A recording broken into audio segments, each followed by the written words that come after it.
요즘 제일 핫한 분을 모셔볼까 합니다. 우리 사회 공정과 정의를 위해서 오로지 합리적 상식 기준을 두고 쓴소리 바른소리 해주시는 분입니다. 저도 꼭 뵙고 싶었는데요. 진중권 교수님의 강연을 청해 듣도록 하겠습니다. 큰 박수로 환영해 주시기 바랍니다.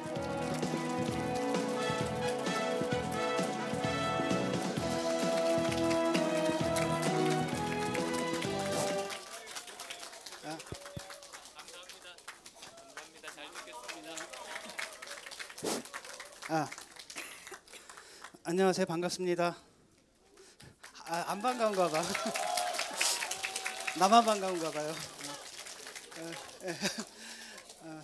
여러분들 부럽네요. 좋아하는 정당이 있어서. 저는 이제 좋아하는 정당이 없어졌습니다. 나는 가만히 있는데 정당이 이사를 갔어요. 옆으로. 그래가지고 더 이상 제가 없어져 버렸습니다. 예, 시작하겠습니다.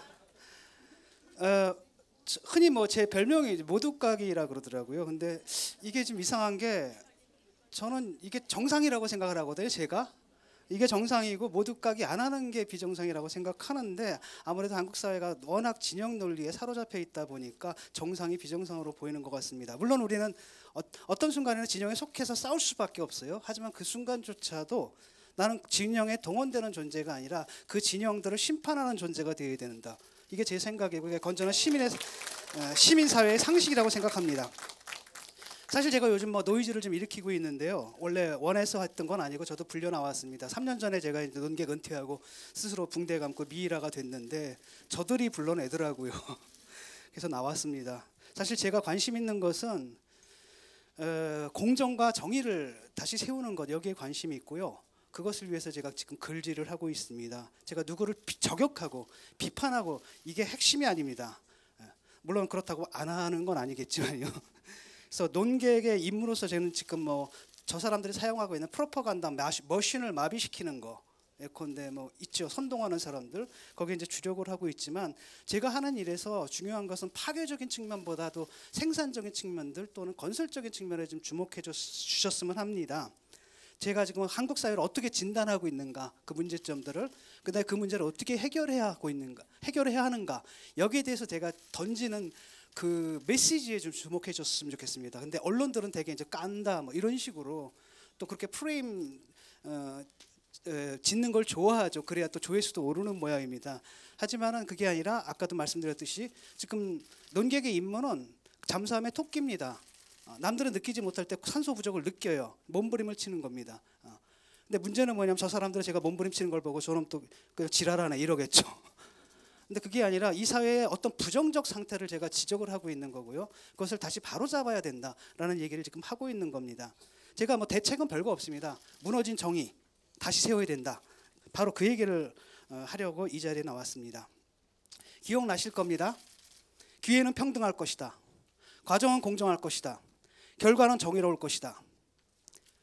근데 여러분 저 믿으실지 모르겠지만 저 정말 이 말을 믿었어요. 그런데 어떻게 됐습니까? 기회의 평등은 아빠 찬스가 됐습니다. 과정의 공정은 문서 위조가 됐습니다. 결과의 정의로운 부정입하게 됐습니다. 사실 조국 사태는 저한테 트라우마였어요. 내가 믿었던 사람들 그리고 내가 믿었던 가치가 완전히 무너져 내리는 듯한 그런 느낌이었습니다. 요즘 사람들 만나면 무서워요. 어떻게 변했을까? 며칠 전에도 동창들 만났습니다. 술자리에서 만났는데 하나가 문바 좀비더라고요. 덤벼요. 옛날에 운동해가지고 구속까지 됐든 데모에서 구속까지 됐든 그 사람들이 그렇게 변해가는 걸 보고 정말 이 사회가 무서워졌습니다. 저를 슬프게 했던 말이 있었는데 조국 전 장관이 청문회 나와가지고 나는 사회주의자다 라는 말을 들었을 때 그 생각이 계속 나더라고요. 그래가지고 제가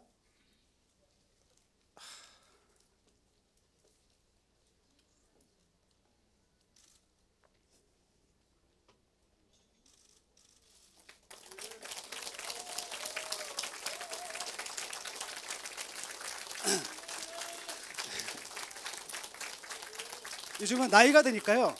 그러니까 화가 나면 눈물이 나요. 그러니까 인터내셔널 듣는데 막 하염없이 눈물이 흐르더라고요. 그러니까 하나의 세계가 나한테 이제 무너지는 느낌이었고 원래 사회주의는 기회의 평등만이 아닙니다. 결과의 평등까지도 얘기하는 아주 강력한 평등주의 사상입니다. 그런데 어떻게 그렇게 살아놓고서 사회주의자를 자처할 수가 있는가? 이것은 내가 갖고 있었던 이념에 대한 모독이다. 저는 이렇게 느꼈습니다. 법무부 장관이 뭡니까? 영어로 Ministry of Justice죠. Justice가 무슨 뜻입니까? 정의란 뜻입니다. 바로 정의부가 법무부입니다. 그런데 그 법무부 장관, 그렇게 살아온 사람을 법무부 장관으로 임명하여 이 정부가, 이것은 뭡니까?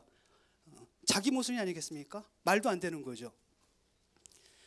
물론 정치인들 다 썩은 거 저도 압니다. 많이 썩었어요. 그리고 어느 정도 썩어야 된다고 저도 생각을 해요.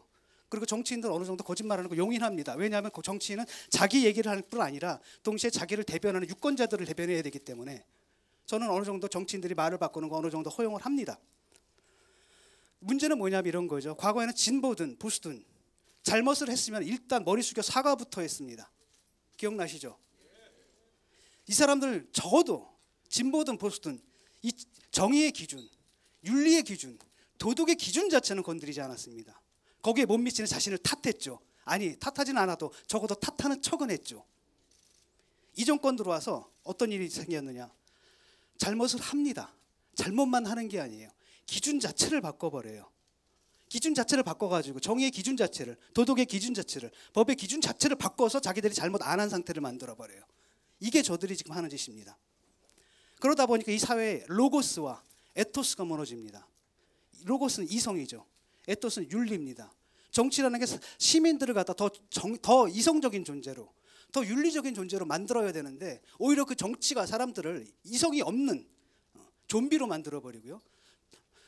윤리를 완전히 잃어버린 깡패로 만들어버리고 있다는 겁니다. 사실을 부정합니다. 그렇죠? 사실을 부정하다 보니까 논리를 부정할 수밖에 없는 거예요. 논리를 파괴할 수밖에 없는 겁니다. 이른바 제가 얘기했던 포스트 트루스 현상, 진리 이후의 현상이라는 거죠. 이른바 거짓말들을 저들은 뭐라고 부르냐? 대안적 사실이라고 부르는 거예요. 거짓말이 사실이 됩니다. 여기서 결국은 진위의 기준 자체를 무너뜨린 겁니다. 뭐가 사실이고 사실 자체를 인정을 안 하잖아요. 그렇죠? 두 번째는 명백한 범죄인데 그게 범죄가 아니래요. 윤리의 기준 자체를 바꿔버립니다. 이거는 포스트 에틱 현상이에요. 윤리 이후의 현상입니다. 이게 이 정권 들어와서 우리가 목격하는 바로 현상입니다. 이제는 윤리는 아무런 의미가 없어졌습니다. 선악의 기준 자체가 헷갈려요. 이제는. 아니, 문서 위조한 게 잘한 겁니까? 이제 그걸 논증을 해야 돼요. 그게 왜 잘못인지를 논증을 해야 되는 거예요. 우리가 2 더하기 2는 4다라는 걸 갖다가 논증하기 시작하면 소통 자체가 안 됩니다. 그런 식으로 논리와 윤리에서 우리가 공리라고 얘기를 할 수 있는, 굳이 말할 필요도 없이 공유하는 그 기준 자체를 그들이 무너뜨려 버렸습니다. 거기서 끝나는 게 아니에요. 자기들만 그렇게 타락하고 끝나면 저는 이렇게 분노하지 않았을 겁니다. 그것을 프로파간다 머신을 통해서 모든 사람들의 도덕으로 만들어 버렸어요. 내가 만난 친구도 그럽니다. 아, 그거 나도 했다. 우리 아들 들어갈 때 서류 조작 나도 했다. 그 잘한 겁니까? 그 용인이 됩니다. 그래서 모든 사람들이 문서 조작을 하게 된다면은 입시는 뭐하러 봅니까? 그냥 아빠 직업 보고 보면 되잖아요. 그렇죠?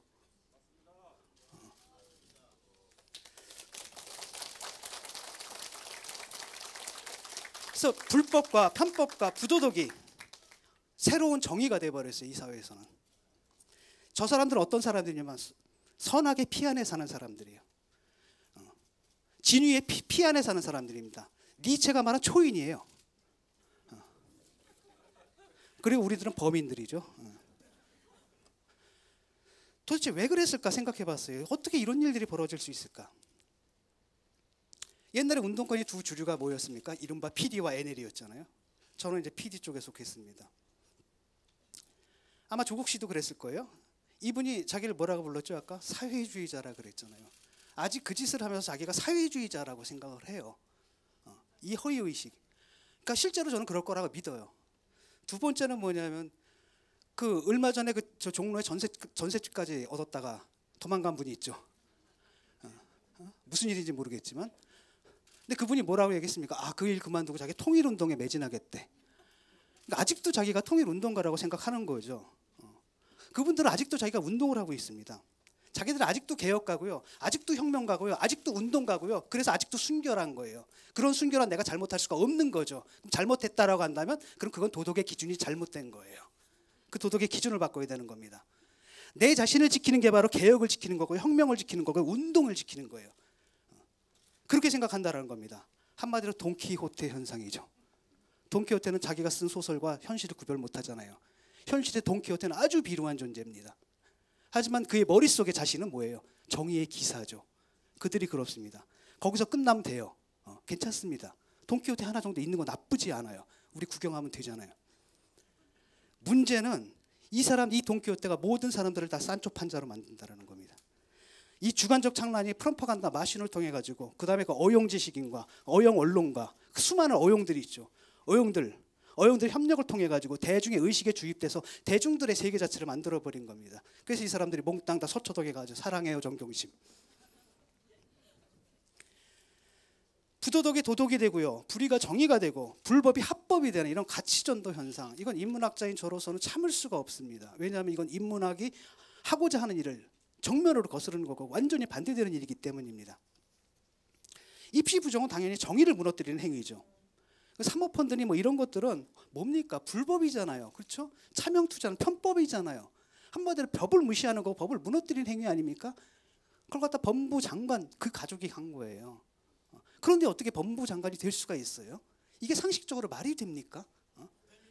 옛날에 이런 일이 있었습니까? 어떤 정권에서도, 보수 정권이든 진보 정권이든 한 번이라도 이런 일이 있었냐고요. 옛날에 1990 몇 년이죠, 7년인가 장상 총리가 뭐 때문에 낙마했어요? 딱 하나입니다. 부정 편입이 아니라 뭐죠? 위장 전입. 그때 우리 사회 기준이 그거였거든요. 지금은 가족 혐의가 20개고요, 본인 혐의가 11개가 되고요. 그런데도 법무부 장관을 해야 된대요. 그럼 우리 사회가 윤리적으로 에토스의 관점에서 도대체 진화한 겁니까? 진보한 겁니까?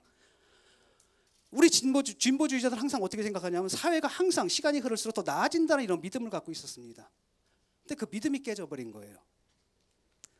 자, 강남에 건물 사는 것. 강남에 혁명적으로 건물을 사요. 그 다음에 딸은 의전원, 아들은 법전원. 이게 뭡니까? 아주 전형적인 뭐예요? 강남의 욕망이잖아요. 사회주의자라면서. 실제로 이 사람들이 가진 욕망은 자본주의적 욕망이고, 자본주의적 욕망 중에서도 가장 천박한 형태의 속물자본주의와 천민자본주의.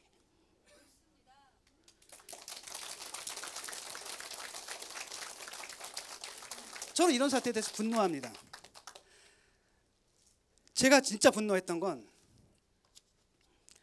서초동에서 그런 얘기를 해요. 정경심 교수의 친구라는 분이 나와가지고 하는 얘기입니다. 뭐라고 얘기를 하냐면은, 여러분 조국 장관님 그렇게 능력이 없으십니까? 우리 정경심 교수 같은 훌륭한 영문학자를 하필 경상북도 풍기읍, 영주시 풍기읍 왜 시골 대학에다 꽂았냐라는 거죠. 서울에 있는 대학에다 팍팍 꽂아주시죠. 거기 모인 사람들이 환호합니다. 이게 뭡니까 도대체? 그 다음에 정경심 교수의 변호인도 그런 얘기를 하더라고요. 어디서 있는지도 모를 대학의 표창장에 왜 쓸모가 있느냐. 아니 어디에 있는지도 모를 그 대학의 교수 자리를 왜 안 내놓습니까 그러면?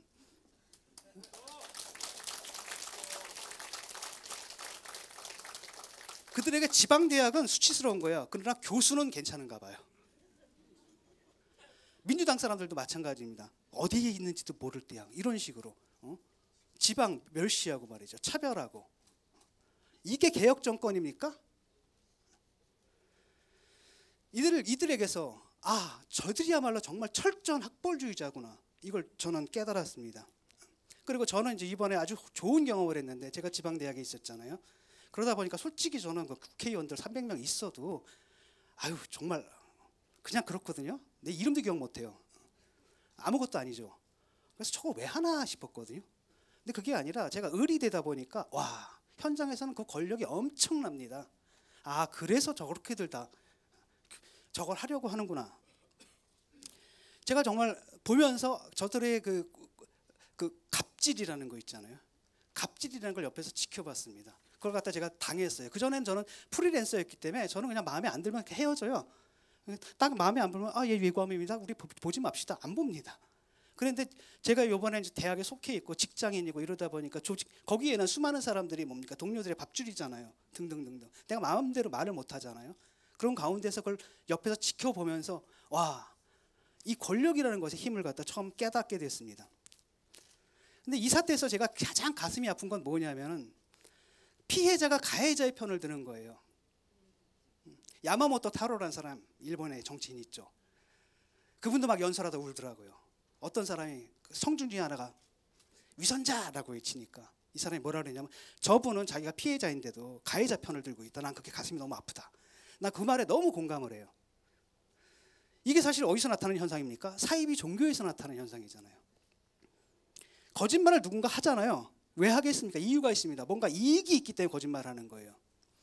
부당한 이득이 있는 곳에는요 반드시 누군가 손해를 봐요. 그럼 상식적으로 생각해보세요. 이익을 보는 건 누구고 손해를 보는 것은 누구겠어요? 그 사람들 내가 볼 때 그들에게 환호하는 그 사람들은 손해를 보는 축에 속한다고 저는 생각합니다. 그런데 그들이 가해자를 옹호해요. 조민이나 학생 때문에 누군가 하나 떨어졌을 거 아니에요. 자기 자식이 어느 쪽에 속할까요? 남들 제치고 특권층일까요? 아니면 그 특권층 때문에 떨어져야 하는 그쪽일까요? 나는 99.9%는 후자라고 생각합니다. 그럼에도 불구하고 자기 자식을 가진 사람들이 어떻게 이런 사회를 갖다 자식한테 물려줄 생각을 하냔 말이에요. 이건 진보 보수의 문제가 아닙니다.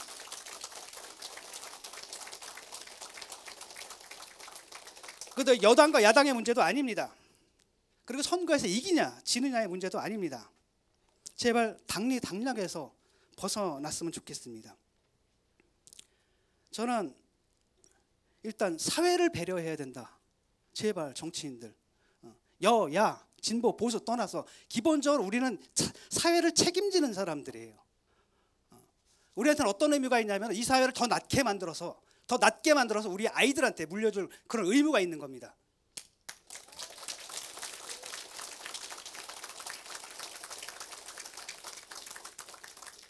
우리들의 아이들이에요. 내 아이가 아니라. 그렇죠? 정치란 건 공적인 겁니다. 그렇죠? 내 아이를 위해서 정의를 무너뜨리는 게 아니라 설사 내 아이가 손해를 본다 하더라도 우리 모두의 아이를 위해서 정의를 세워야 된다. 이게 보수든 진보든 누구나 지켜야 할 기본적인 가치라고 생각합니다. 이거 안 지키려면 정치하면 안 돼요.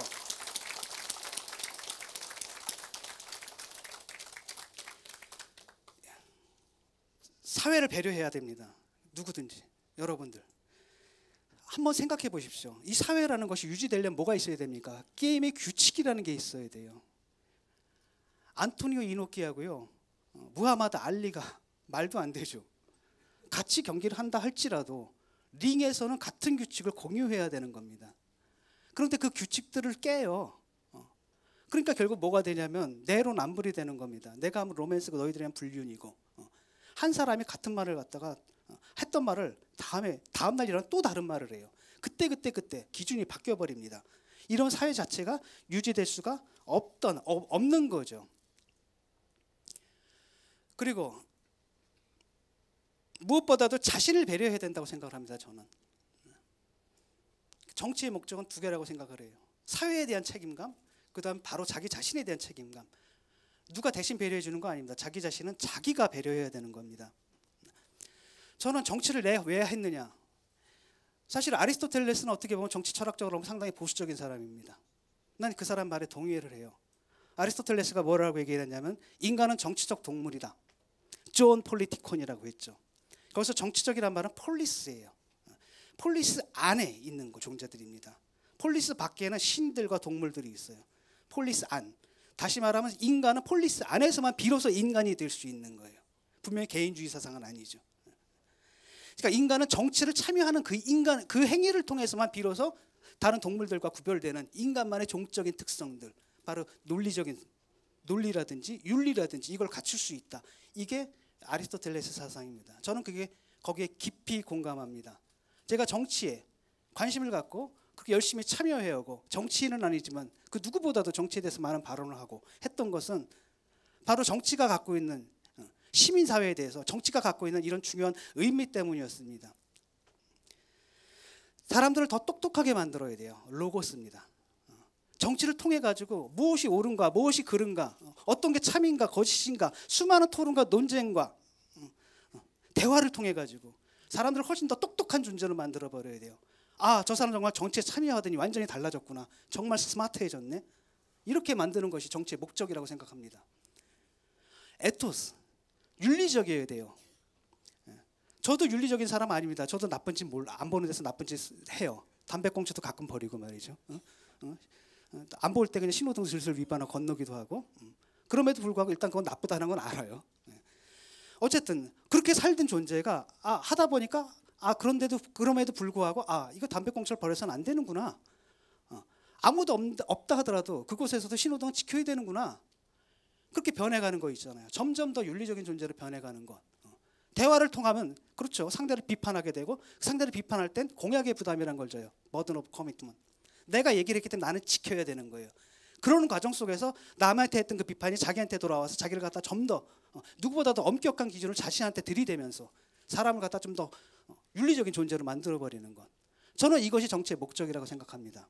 이 로고스와 에토스를 그들이 무너뜨려 버렸습니다. 그것을 마비시켜 버렸습니다. 슬픕니다. 그래서 사람들을 갖다 점점 더 열등한 존재로 만들어 버려요. 로고스를 마비시켜 버려요. 이성적인 판단을 못하게 만들어 버립니다. 윤리의식을 마비시켜 버려요. 그들이 저질렀던 모든 부정과 부패와 비리들이 몽땅 다 정상이라고 얘기를 해요. 너희들은 안 그러냐? 우리들도 그런데요. 함께 망가집니다. 한번 보세요. 대중들만 그런 게 아니라 멀쩡하던 지식인들도 다 이상해졌어요. 저는 그게 너무나 가슴 아픕니다. 정치인들이 있고요. 정치인들은 항상 대중을 동원하려고 합니다. 대중 동원할 때 가장 좋은 방법은 뭡니까? 혐오, 미움, 증오, 그렇죠? 상대에 대한. 그래서 선동을 하는 방법입니다. 그걸 막아주는 게 중간에 담론층입니다. 지식인 등이 있어요. 걸러주고 비판해주고 여기가 완전히 마비되어 버렸습니다. 그들도 바로 통치기구, 지배기구의 한 파트가 돼버렸어요. 그리고 그들과 이익을 공유해요. 안도현 씨 뭐라고 얘기를 했습니까?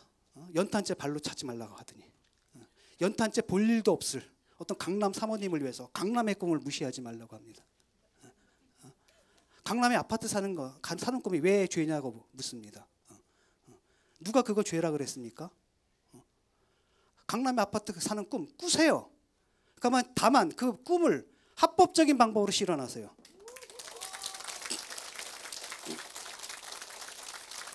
공지영 씨, 모든 판단을 문프께 맡겼답니다. 뇌를 아웃소싱 하셨어요. 이게 정치입니까? 자기 지지자들 뇌를 아웃소싱해서? 유시민 씨, 이분은 그냥 아예 연예계가 개그계로 진출하셨더라고요. 증거인멸이 증거보전이다. 또 멀쩡한 사람들이 있습니다. 제가 존경했던 어떤 교수님은 조국 가문을 갖다 웨디푸스에 비교하세요. 아리스토텔레스를 인용하십니다. 하마르티아예요. 그의 죄는 하마르티아가 뭐냐면은 사소한 과실이에요. 사소한 과실이지만 중대한 결과를 낳는 그런 사소한 과실. 그러면서 조국 일가가 웨디푸스 가문입니다. 정말 부당하게 아주 사소한 과실 때문에 부당한 운명을 갖다 그래서 눈물을 흘려버려요. 이런 식으로 인문학이 동원되고 있어요. 그리스의 비극, 그리스의 고전이 이런 맥락에서 악용되고 있습니다. 사회를 배려하고 자신을 배려해야 됩니다. 여러분 어떤 정치, 저는 모르겠습니다. 아마도 여러분들이 추구하는 그 정책, 이념 거기 동의하지 않을 수도 있을 거예요. 저보다는 제가 볼 때 여러분들이 좀 더 보수적이신 것 같아요. 하지만은 정파가 다르고 정당이 다르고 이념이 다르고 다 다르다 하더라도 우리가 합의해야 될 것 있죠. 그 게임이 가능하기 위해서는 합의해야 될 그건 바로 공정입니다. 정의입니다. 그건 우리가 다시 되살려야 합니다.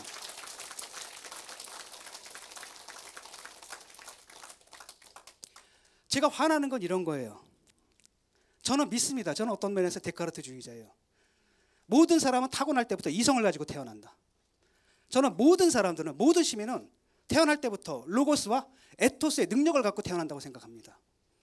그래서 갖고 태어난 그 천부의 그 능력들을 갖다 실현시켜주고 발전시켜주는 것이 바로 정치의 역할이라고 봅니다.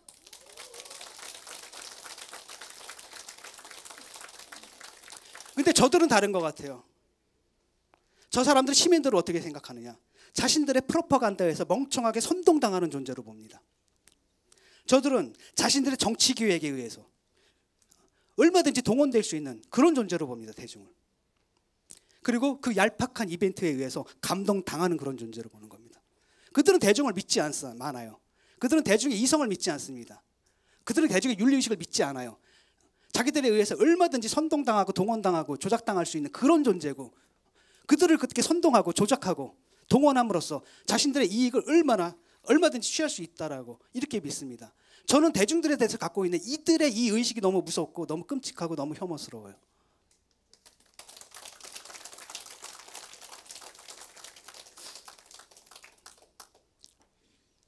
더 무서운 것은 그런 상태 속에서 대중들은 자신들이 깨어있다고 믿어요.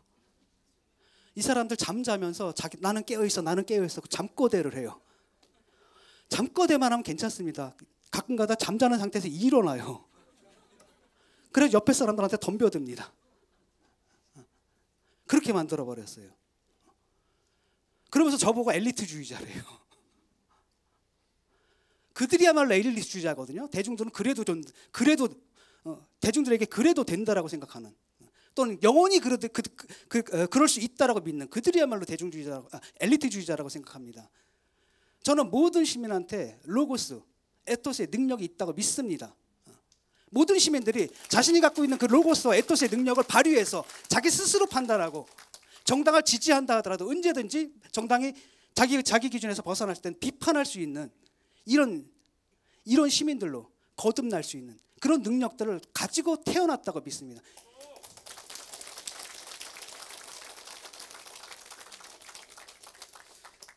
예, 그래서 에토스와 로고스로 다시 돌아가죠. 에토스와 로고스를 다시 세워야 합니다. 이 세우는 방법은 뭡니까? 어느 과정에서 세워지죠? 그것은 바로 정의를 세우는 과정에서 세워지는 겁니다. 사람마다 정의에 대한 기준이 조금씩은 다를 거예요. 이게 정의다 저게 정의다. 바로 그 토론을 통해서, 그 대화를 통해서, 때로는 그 논쟁을 통해서 따지는 가운데 사람들의 로고스가 발달하는 것이고 윤리의식이 함양되는 것 아니겠습니까? 그래서 저는 이 사회의 정의를 세운다는 것은 이 사회 자체를 배려하는 것이자 동시에 개인을 배려하는 길이라고 굳게 믿습니다. 그리고 이 믿음, 사람이 모든 사람을 잠시 속일 수는 있어요. 하지만 그리고 일부 사람을 영원히 속일 수는 있습니다. 하지만 모든 사람을 영원히 속일 수는 없는 거예요. 여러분들 정치하시죠? 머리 굴리지 마세요. 제가 제일 혐오하는 게 돌머리가 잘머리 굴리는 거예요.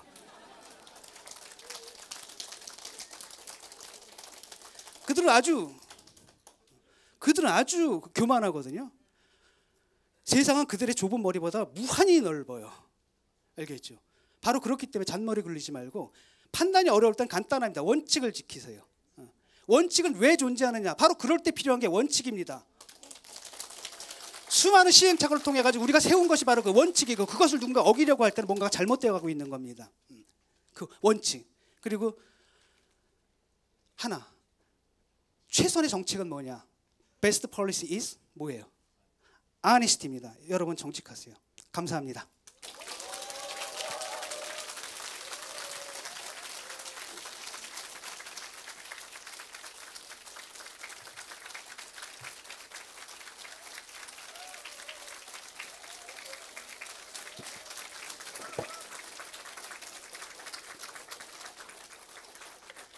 여러분 강연 잘 들으셨습니까? 재미있으셨죠?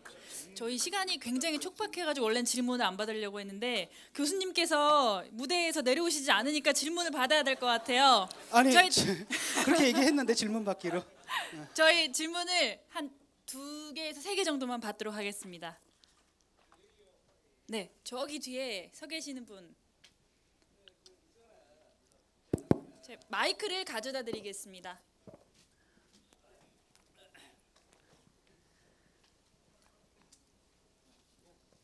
예, 일단 반갑습니다. 재작년에 드루킹 사건 아시죠? 예. 그때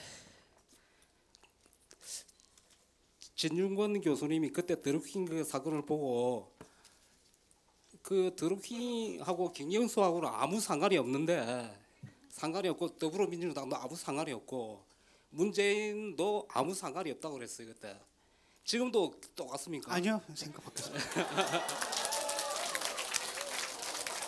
네, 감사합니다. 그때는 조국도 깨끗하다라고 얘기했죠, 제가.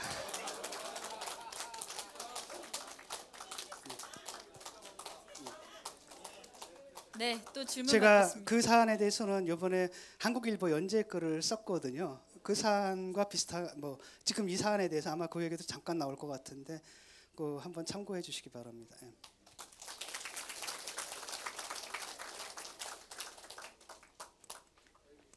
여기 중간 테이블이 먼저 손을 드셔서요.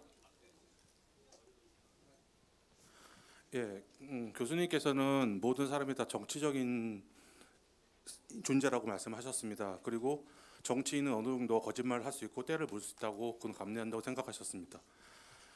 실제로 정치라는 게 실행이 돼야 되는데 불가득하게 차선책을 선택하는 것도 어떻게 보면 정치적인 함정의 선택이라고 보시는데 교수님께서는 사회적으로 여러 가지 영향도 있고 올바른 소리고 옳고 그름이라고 하는데 사회를 조금이라도 변형시키기 위해서는 자신이 정치적 이념을 갖다가 조금 타협을 하면서 다른 세력과 연대하고 아니면 그런 정당에 활동해서 옳음과 정의를 하기 위해서 조금이라도 깨끗한 정치인과 힘을 합치는 것에 대해서는 어떻게 생각하십니까? 그것은 맞다고 생각하십니까? 뭐 저는 그 나쁘지 않다고 생각합니다. 하지만 저는 논객이거든요. 하지만 논객은 얄짤없습니다. 그래야 됩니다. 그게 역할이에요. 정치인들은 우리한테 정치인들한테 논객의 그 도덕성과 논객의 기준을 제시해서는 안 됩니다. 아까도 말씀드렸듯이 논객은 딱 자기가 뭔가 옳고 그른가 이것만 판단하면 돼요. 그것 이상하게 되면 논객이 망가져요. 그러면 이제 그들의 어용이 되어버립니다. 논객은 항상 그 자리에서 그것만 해야 되는 거예요. 하지만 아까도 여기 말씀드렸지만 정치인은 그 자기의 개인을 위해서 일하는 사람이 아니에요. 자기한테 표를 더 준 그 사람들의 목소리를 대변하기 때문에 때론 자신의 개인의 생각과 뭐예요? 그 자기를 대변해주는 자기가 대변해줄 그 사람들의 생각이 일치하지 않을 수가 있습니다. 그럴 때 우리는 거기에 대해서 뭐예요? 어느 정도 여유를 줘야 되는 선택의 자유를 줘야 되는 거죠. 그때조차도 논객은 지적을 해야 됩니다. 그 부분을. 왜냐하면 그건 항상 그걸 쉽게 허용하면 안 되거든요. 그것도 깐깐하게 허용해야 되고 그게 논객의 임무죠.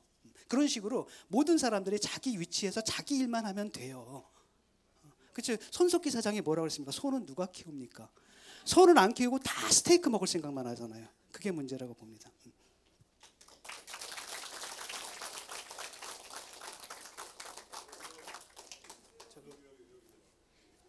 저 이제 마지막 질문인데요. 저희 그 청년 중에 한 분을 받도록 하겠습니다. 여기 앞 테이블에 네.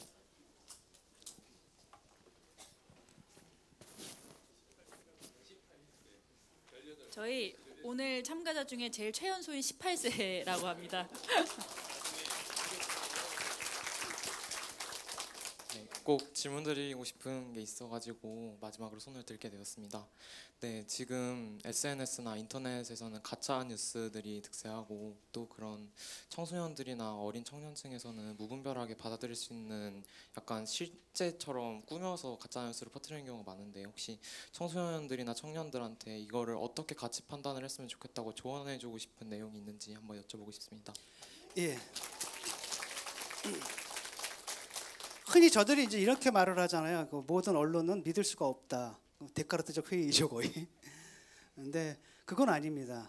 항상 어떤 언론이든 간에 자기 입장이 있기 때문에 또는 그게 꼭 나쁜 거라고는 볼 수 없어요. 왜냐하면 내가 어떤 것을 보기 때문에 어떤 것이 안 보이는 게 있거든요. 예컨대 내가 사회주의자 입장이고 저 여성주의자를 만난다고 한다면 내가 사회주의자이기 때문에 볼 수 있는 여성주의 허점이 있지만 여성주의자이기 때문에 볼 수 있는 사회주의자의 허점이 있는 겁니다. 항상 우리가 보기 위해서는 맹점이라는 게 있잖아요. 그렇기 때문에 우리는 수많은 사람들의 견해를 참고하는 게 굉장히 좋습니다. 그리고 우리한테 이견이 있다는 게 감사한 거예요.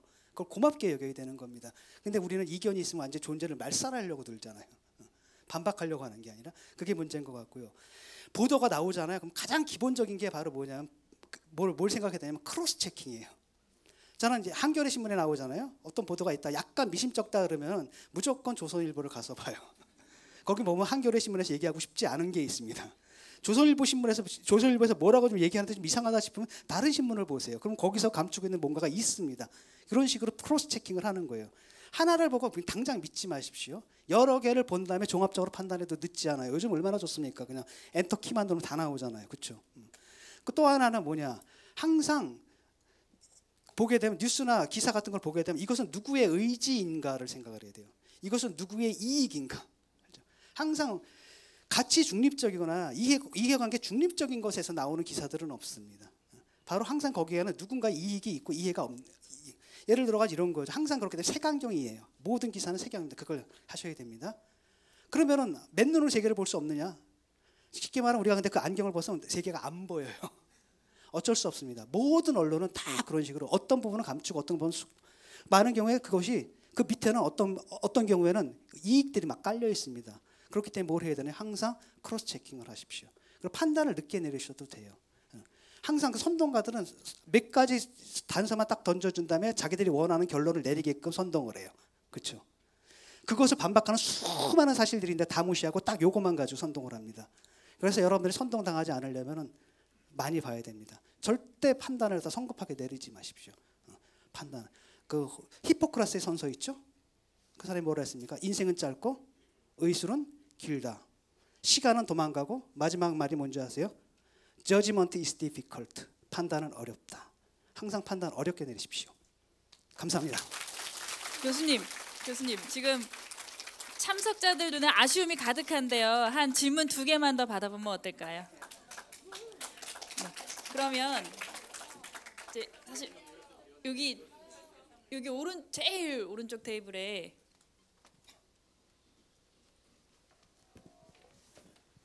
안녕하세요. 저 마포에서 온 10대 아이들 3명을 키우고 있는 엄마입니다.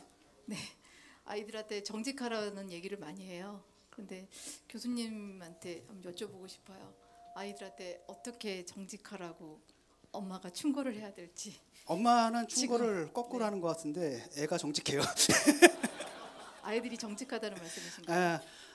우리 아이가 사실은 공부는 잘 못해요. 그 엄마 닮았나 봐요.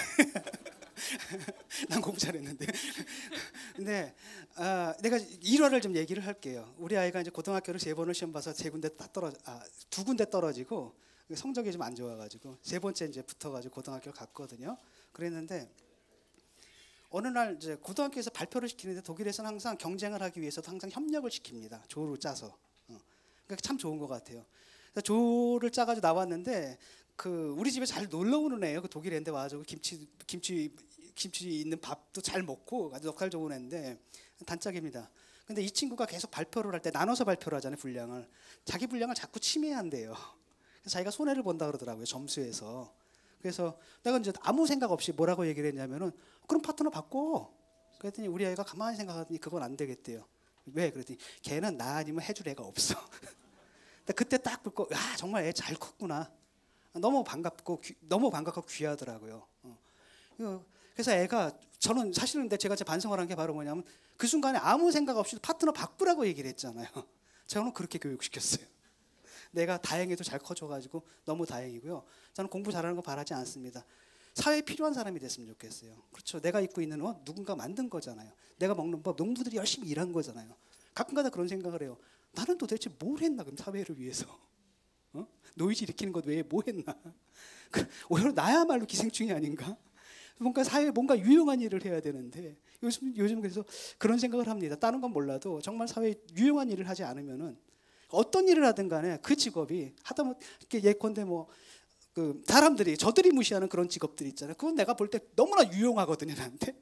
나는 근데 내가 모르는 건 그들의 유용성이에요. 저 인간들은 도대체 우리 사회 어디에 어느 짝에 설 데가 있는가? 그렇게 쓸데없는 인간들을 뭐라고 불러요? 요즘 유행하는 영화 있죠, 아주 유명한 영화. 난 그렇게는 안 됐으면 좋겠습니다. 사회에 정말 유용한 일 하고 친구들 정말 이렇게 돌보고 그러면서 행복하게 살았으면 좋겠어요. 인생의 최고 목적이 뭔지 아세요? 행복입니다. 적에게 복수하는 가장 좋은 방법이 뭔지 아세요? 적보다 행복하게 사는 거예요. 네, 이제 진짜 마지막 질문인데요. 뒤에 서 계시는 분들 중에 한 분 받을게요.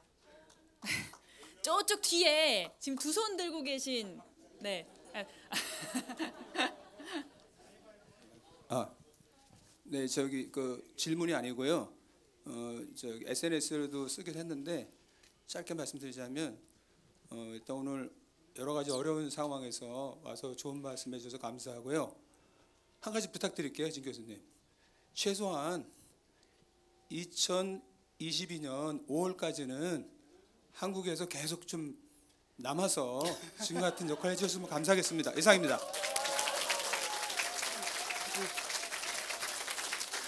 그 어떻게 될지 모르겠지만 저도 어떻게 될지는 모르겠지만 사실 제 계획은 뭐였냐면은 제가 이 사회에 던질 메시지가 있고요. 그 메시지가 던지게 되면 또 다시 잠수 타는 게 제 계획이었고요. 그 시기가 언제가 될지는 모르겠습니다. 저는 사실은 그거보다는 더 굉장히 더 짧게 보고 있습니다. 그리고 이제는 제가 여기 있는 것도 우스운 거예요. 지금 제가 이런 거 할 짬밥입니까? 젊은 애들은 다 뭐하고 말이죠. 586이 이럴 때 또 586이 다시 소환되는 것 자체가 한국 사회의 문제인 거예요. 그래서 저는 제가 여기 남아 있는 것 자체도 솔직히 말하면 그것도 좀 민폐다라고 생각을 하고 있고요. 아마도 젊은 세대들이 막 나올 겁니다. 그리고 그들을 위해서 우리가 지금 물러나야 될 때라고 저는 생각합니다. 그들에게 기회를 줘야 될 때라고 생각합니다. 감사합니다. 네, 감사합니다.